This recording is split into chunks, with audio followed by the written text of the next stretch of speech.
የበጀት ማሻሻያ ምናምን የሚሉት ነገር ይኸው ተቀይሮ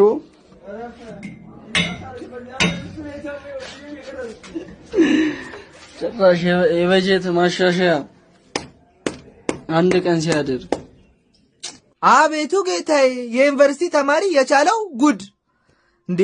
ይሄንን አሁን ለቁርስ በሻይ ብሎ የሚሰጧችሁ ይሄ አይደለም። በአንድ ብርጭቆ ሻይ ውቅያኖስ ውስጥ ብከቶ ራሱ ይረሰርሳል እንዴ! ኮንክሪት በሉት እኮ ይሄንን ሰው ይሄንን እየበላ አይደለም መማር እንዴትስ ነው ቆሞ የሚሄደው እንዴ? በጣም እንዳድንቅ ያሉ የናባት ስምህን አስቀይሮ በፍርድ ቤት ቻላቸው ብለ ያልቻልከው ነገር የለም። በእርግጠኝነት እነዚህ ልጆች ሽንት ቤት ሲገቡ ወይ መድፍ ወይ ጥይት ነው የሚጸዳዱት። በጀቱ ተሻሽሎ ይሄንን እንኳን የሚበሉት በጀቱ ባይሻሻል ደግሞ ኢማጂን እነዚህ ልጆች ኮንክሪት እየተመገቡ ነው።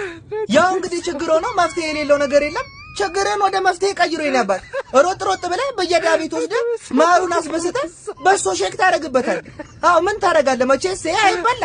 የዩኒቨርሲቲው ምግብ በዚሁ ከቀጠለ ሃይ ሚለው ተቆጣጣሪ ከሌለው እነዚህ ልጆች ወደፊት ምን መሰለ በቃ እኔ ነኝ ያለ ኮብልስቶንና ብሎኬት ነው የሚያገሱት እንዴ! ኃይል እንላችሁ ምን ይገባል።